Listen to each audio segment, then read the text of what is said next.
Harcèlement physique et en ligne, surveillance, campagne de diffamation ou encore piratage, ces méthodes, ce sont celles employées par la Chine pour contrôler sa population à l'étranger et traquer ses opposants selon une vaste enquête de plusieurs médias. La France n'y échappe pas et est l'un des pays européens où la Chine mène activement ses opérations de surveillance. Alors que faut-il savoir de ces méthodes? Salut, c'est Léa, j'espère que vous allez bien, je remplace Hugo aujourd'hui, c'est le sujet à la une de ces actus du jour. Ces dernières années, les autorités chinoises ont ciblé 105 membres de la diaspora chinoise dans 23 pays et dans tous les continents en raison de leurs critiques, publiques ou privées, à l'encontre du gouvernement. C'est le constat d'une enquête de 10 mois du Consortium international des journalistes d'investigation et de plusieurs médias, Le Monde, El País, Le Guardian, Le Washington Post, etc., ainsi que de la cellule investigation de Radio France. La diaspora, c'est la dispersion d'une population ou d'une communauté ethnique, culturelle ou religieuse en dehors de son pays d'origine. Alors l'enquête, elle s'est appuyée sur des témoignages,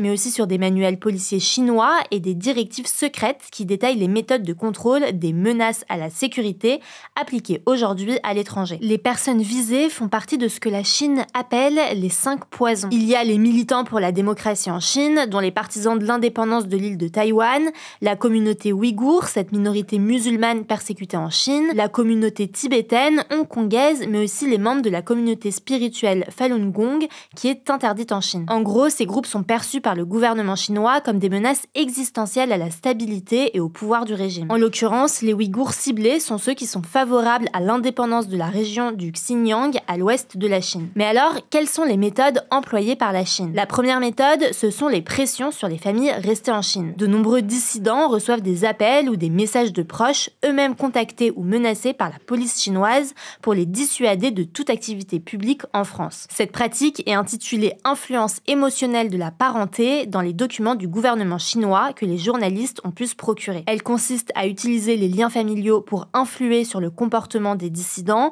Concrètement, les parents et les enfants sont susceptibles de s'influencer mutuellement et les épouses peuvent être sollicitées pour dissuader leur mari de s'engager dans des activités à risque, par exemple. L'autre pratique, ce sont les menaces et le harcèlement direct. Les opposants sont surveillés, reçoivent des appels anonymes ou voient leur entourage approché par des agents chinois, parfois présents sur le sol français. Il y a aussi des intimidations physiques. Par exemple, une militante ouïghour explique qu'elle a échappé à une équipe suspectée d'être liée à l'État chinois devant son domicile à Paris. Alors toutes ces actions, qui sont coordonnées notamment par le département du Front Uni du Parti communiste chinois, visent en fait à empêcher toute expression dissidente à l'étranger et en l'occurrence ici en France. Cette pression, elle existe depuis très longtemps, mais depuis la visite du président chinois Xi Jinping à Paris en mai 2024, elle s'est encore accrue. Sur les images officielles, on voit un Xi Jinping arriver en grande pompe, accueilli par de nombreux membres de la diaspora chinoise, mais en coulisses, c'est une toute autre affaire. Déjà, en amont de cette visite, la Chine a menacé notamment des Tibétains et Ouïghours sur WeChat, le WhatsApp chinois.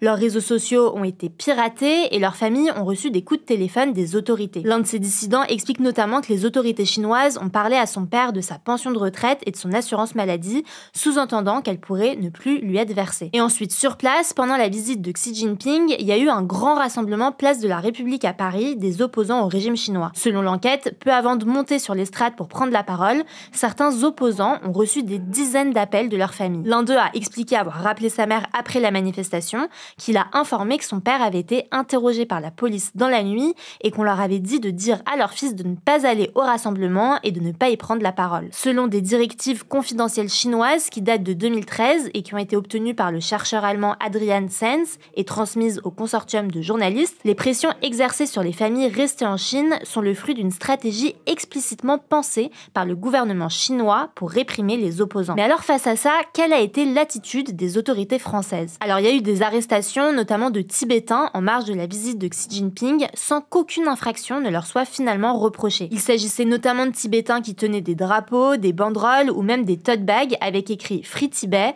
notamment au moment du passage du convoi de Xi Jinping sur le périphérique. Toutes ces personnes ont été placées en garde à vue, mais n'ont pas été interrogées par la police. Elles ont déclaré aux journalistes que les policiers leur avaient dit qu'ils faisaient ça car ils avaient reçu des ordres et qu'ils ne voulaient pas qu'elles aient, je cite, des ennuis avec les Chinois. De leur côté, la préfecture de police et le ministère de l'Intérieur ont déclaré aux journalistes qu'ils n'obéissaient pas aux ordres de la Chine et qu'il s'agissait simplement d'arrestations pour des manifestations non autorisées. Or là, il s'agissait vraiment de personnes isolées qui ne mettaient pas vraiment en danger la sécurité du public. En tout cas, la DGSI, donc les renseignements intérieurs, prend le phénomène au sérieux, mais la France, qui est soucieuse de préserver ses relations économiques avec la Chine, avec près de 100 milliards d'euros d'échanges annuels, est jugée par certains experts trop conciliante dans sa gestion des opérations d'influence et de répression chinoise sur son territoire. Des plaintes ont par ailleurs été déposées, notamment pour harcèlement moral et tentative d'enlèvement, mais les procédures sont longues et complexes. À noter que dans le deuxième volet de cette enquête, on apprend que la Chine détourne aussi le fonctionnement opaque d'Interpol, la police internationale, pour traquer et tenter de rapatrier ses opposants, des hommes d'affaires ou des officiels en exil,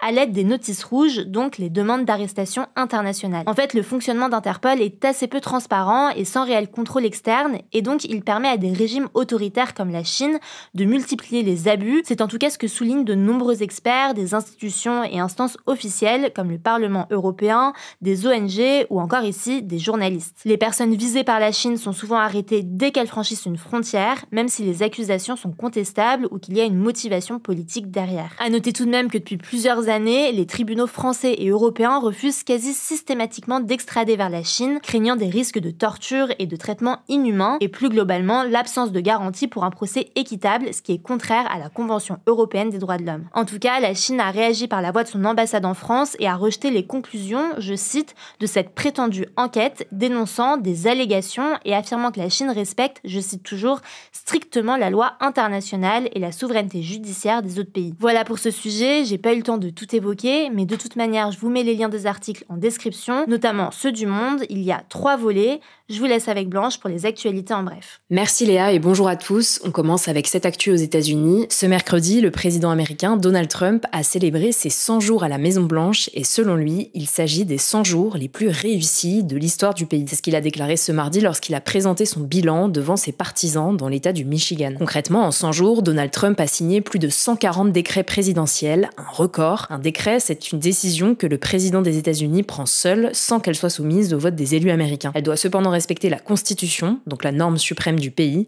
D'ailleurs, plusieurs de ces décrets ont été bloqués en justice. Alors, je vais pas rentrer ici dans les détails de tout ce que Donald Trump a fait en 100 jours. Il a notamment lancé une guerre commerciale mondiale, annoncé des expulsions massives de migrants ou encore licencié des milliers de personnes dans la bureaucratie fédérale. Si vous voulez en savoir plus, on a publié un résumé des 100 premiers jours de Trump sur notre chaîne YouTube Hugo Décrypte grand format. Je vous mets le lien en description. Deuxième actu, le président ukrainien Volodymyr Zelensky a appelé ce mardi à ce que la guerre se termine de manière équitable, sans cadeau, pour le président russe Vladimir Poutine. Depuis le début de l'invasion à grande échelle de l'Ukraine par la Russie en février 2022, il faut savoir que la Russie occupe partiellement 4 régions du sud et de l'est de l'Ukraine, celles de Donetsk, Lugansk, Zaporizhia et Kherson. La Russie a aussi illégalement annexé la Crimée en 2014. Et alors que des discussions ont lieu sur un potentiel cessez-le-feu entre l'Ukraine et la Russie, le chef de la diplomatie russe, Sergueï Lavrov, a affirmé ce lundi que la reconnaissance internationale de ces annexions était une condition impérative pour la fin de l'invasion de l'Ukraine. Dans une interview publiée la semaine dernière dans le magazine américain Time,